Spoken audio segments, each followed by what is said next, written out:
Hello everybody and welcome to the Dark Souls 2 Survival Guide. I'm Vlad the-tek, and in this survival guide I will be giving you the tips on how to survive Dark Souls 2 with no guides and no walkthroughs, and with simple concepts that could mean the difference between life and death. In today's episode we will discuss the first, most critical step of your adventure, so sit back, relax, and enjoy. Now before we can even talk about weapons, before we can even talk about gameplay mechanics, and before we can even talk about PvP, there is one step that is insanely critical to get right before you even start your journey, and that is creating your character. Now, I know what you guys are thinking, and you're like, what? Creating my character? Why is that so important? Well, let me break it down for you. Creating your character is the first most critical step because once you've created a character, you have set the template for your entire gameplay style throughout the entire game.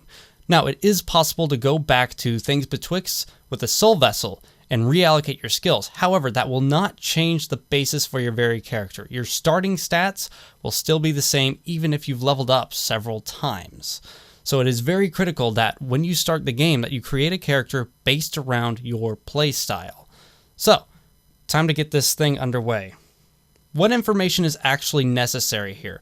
Well, things like your physique, your gender, height, weight, width, sign, whatever. All of that stuff is not important. What is important is your character class and your starting gift. While you're creating the character, the first thing you're probably going to want to look at is the character class. And you have to decide between all these different character classes that you see here. You have the warrior, the knight, the swordsman, bandit, cleric, sorcerer, explorer, and deprived. And each class has its own unique playstyle, starting with the warrior. This, my friends, is the warrior class. He's the only character that actually starts out with both a sword and a shield, and he has very good strength and dexterity. The part where he lacks is actually his equipment load, because his health and stamina are actually pretty decent. He's meant for lightweight armor, and where he shines is the fact that he can block attacks very, very well and then follow it up with an attack of his own. So, if you use your shield in combination with your sword, that's where you're going to get the most advantage out of the warrior. He's also not the best at two-handed attacks, so you might want to stick to just using your shield and not actually two-handing your weapon until a bit later on in the game. Next up, we're going to be taking a look at the Knight class. Now, the Knight class starts out with higher HP and higher stamina than the warrior, but slightly reduced strength and dexterity. This character also has higher equipment load than the warrior class, and what that translates to is that you're probably going to use heavier armor and probably some strength weapons later on in the game. But the biggest difference between the knight and the warrior is that the knight is better off taking more hits and not necessarily blocking them with his high HP and the fact that he can use heavy armor right out of the gate. So this character is actually better designed for two-handing a weapon rather than using a sword and a shield.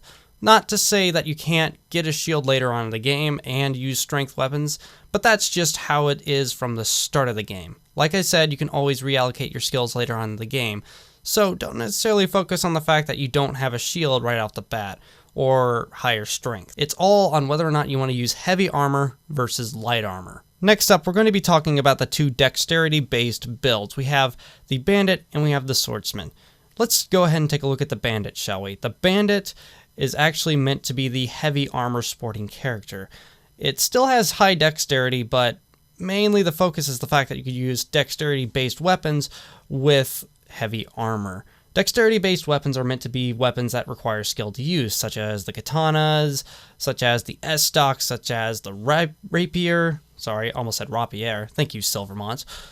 And the primary difference is going to be the bandit's heavy armor. He has a higher equipment load than the swordsman. The thing you got to consider with these two characters is how good are your skills with Dark Souls. If you're not really all that skilled with Dark Souls yet, you might want to stick with the bandit first. However, there are some benefits with going with the swordsman as well. Whereas the bandit's meant to be slightly more of a tank character that doesn't require a whole lot of skill to use, the swordsman has so many more options available to him right out of the gate than the bandit does. The swordsman can use his right-handed weapon to cut enemies down and then power through them with his left-handed weapon, or he can stun him with his left-handed weapon and then cut him down with his right-handed weapon. Either way, the thing you have to consider is what is your skill level and what kind of armor do you want to use. That's really about it. That's all you have to consider when you're choosing between the swordsman and the bandit. So let's go ahead and move on to the spellcasting type characters. Next up, we're going to be talking about the cleric and the sorcerer. Let's start with the cleric. The cleric actually has higher faith and higher strength than the sorcerer. But there's one thing you have to remember about the cleric. It's not a ranged-based character.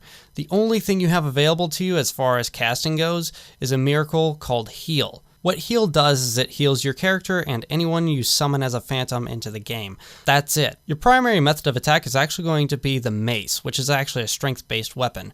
But you can't even wield it one-handed yet. You don't have enough strength. You actually have to two-hand it. Not saying that this is a bad character to use, but it is something that you have to consider. And next we're going to take a look at the sorcerer, which right out of the gate has higher intelligence, but doesn't have any strength and dexterity. So you might actually want to consider leveling those up first, because right out of the gate you already have some ranged-based attacks, but you don't have anything to protect you against enemies that get up close. The only problem I found with these two classes really is the fact that right at the beginning of the game, most of the weapons you're going to find laying around on corpses or inside of chests that you loot, most of those are going to be doing physical damage attacks. You're not going to find a whole lot of sorcerer catalysts or miracle chimes that scale really well at the beginning of the game. So it might be beneficial to you when you use these characters to invest some skills into strength and dexterity to use something like a longsword or a mace at the beginning of the game, and then focus on intelligence and faith a little bit later on. So it's probably something to keep in mind that these characters are probably going to be a character that you need to have a little bit of skill to use for a while. However, if you can get your strategy down with these two characters, it'll be very rewarding for you in the long run as you progress and find better and better catalysts and miracle chimes to use in the game. Trust me, guys. Next up, let's talk about the Explorer class. Now, the Explorer class doesn't have high dex or high strength, but he does have high intelligence, and he's more meant to actually use weapon buffs and infusion weapons more than just physical attack weapons. For instance, he actually starts out with the aromatic ooze, which adds magic damage to his right-handed weapon. This is basically the premise of the Explorer class, is that he uses things he finds around to actually make him powerful, even though he's not powerful right out of the gate. So the more you want to explore and the more you want to, go around the world and find things in the game, the better off you're going to be with the Explorer class. Now, the Explorer class is a really, really good class to start out with, but you have to be more strategic and more knowledgeable about the game in order for him to be effective. He also starts out with some headgear that actually increases item discovery, so after killing enemies, you have a better chance at getting items off of them after you kill them than with other characters. So he's actually a pretty decent starting class, and I definitely recommend playing as him at least once when you play this game. Now let's take a moment to talk about the Deprived character class. Don't use him.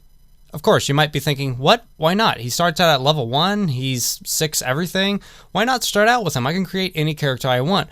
Well, the disadvantage is, starting out with him, you actually start out with no equipment. Literally, no equipment, no armor, no weapon, no shield. You don't even get life gems unless you actually use the Healing Wares pack. This character is meant for people who want a challenge out of the game, so if you feel like getting your ass handed to you on a silver platter, maybe he's the right character for you, but if you actually want a fighting chance of the game, maybe you want to avoid him for now and probably come back in a new game and start out there just to see how far you can get before you die. Before we move on, let's take a quick moment to talk about all the different gifts that you can start with. You have the Life Ring, Human Effigy, Healing Wares, Homeward Bone, Seed of a Tree Giant, Bonfire Ascetic, and Petrified Something. The Life Ring actually gives you a slight HP boost, although I don't recommend it because, well, it's not really worth a whole lot as far as I'm concerned. Human Effigy is actually a pretty decent item to start with. It actually restores your humanity if you die, which is actually a good thing since this game rewards you for staying alive as long as possible. Although, you probably won't want to start with this either because you can get human effigies left and right later on in the game. Healing Wares and Homeward Bone, these are actually two really good gifts to start out with. The Healing Wares actually includes extra life gems and some poison moss, and I mean a ton of extra life gems. You get standard life gems and radiant life gems and just life gems everywhere, which increase your HP slightly after you use them. And the poison moss actually gives you poison resistance and cures poison. And the homeward bone is actually used to return you to the last bonfire you rested at. So if things get really hairy, that's actually a pretty decent item to get. Seed of a Tree Giant is the next one we're going to talk about. It's probably something that you probably shouldn't pick up because you're probably not going to be worried about this item's particular effect. However, if you're interested in picking up this item, what it does is it causes all of the enemies in your area to react to invaders. So if somebody invades you and you use this item, your enemies will actually attack them as well. By default, they just kind of stand around and stare at the enemy but attack you. So maybe you want to use this if you get invaded, but it won't happen until later on in the game. So you probably shouldn't worry your head about it. Let's move on to the Petrified Something. This is actually a fairly unique item because you can't actually use it. So why would you want an item that you can't use? Well, this item is actually meant to be traded into these little guys who hang out in the nest and are invisible. Yeah, I know, invisible NPCs.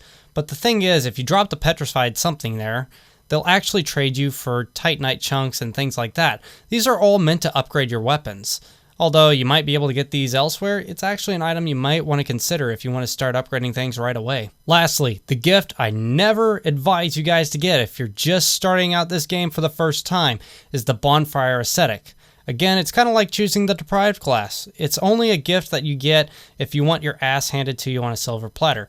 What this gift does is if you burn it at a bonfire, it causes whatever area you're in to be upgraded to New Game Plus mode. The enemies hit harder, they have more health, and there will be extra enemies that'll be in the area too. So definitely avoid this gift unless you want a really hard challenge to overcome. Okay guys, I know that was a lot of information, but let's give you a couple tips to help you out a little bit. Well, really, the biggest tip I can probably give you is know the way you're going to play the game. So if you played, like, for instance, Elder Scrolls, you probably already know your play style, and you have to keep that into consideration when you're picking out your character. Do you like to be a bigger, tanky character that likes to use heavy weapons and just annihilate enemies in one shot? You're probably going to go with something like a knight or a warrior. Do you like to use more skilled weapons and stay out of the way of danger and evade enemies as quickly as possible? Maybe a more dex-based character like the swordsman might suit you. Or do you like to go find items in a bunch of different places? Maybe an explorer class is good. Or do you like to stand back and use range attacks and some magic? Maybe a cleric and a sorcerer might come in handy. And if you get lost, don't forget to use the help button. You can use this by using the select button on your controller, and you can actually cycle through all the different stats and figure out what each stat means. And I definitely recommend using that early on when you're creating your character because it'll help give you better knowledge about how your character works in the long run. And lastly, just play around with your character and the things betwixt. Kill these enemies over and over again until they stop respawning or something like that. Then you'll actually get kind of a better idea of what your playstyle should be with these characters. And if you don't like it, you could always just create a new game. I mean, you haven't gotten that far in the game at this point, so why not just create a different character? Try new things out. Test your luck with, the Deprived if you're feeling lucky. Just play around and figure out how your character works. That's usually the best way to actually go about this game. And later on in the game, you could actually reallocate your stats and try new and exciting things in the game. Maybe you want to be a weapon master. Maybe you want to be a sorcerer/knight. Who knows? You can actually create a whole bunch of different characters, but choosing your base class is actually a good idea early on so that you have more of a defined image of your character in mind. So take your time while creating your character and you'll be a little bit more successful at this game. Okay guys, I gotta end it right here, unfortunately, but join us next time where I start to talk about character and weapon stats and how upgrading and leveling up works. Then later on I'll be going into gameplay mechanics, boss fights, and PvP to make you guys more successful at fending off enemies no matter where they come from, whether it's inside the game or from another world entirely. Okay guys, take care, and until next time.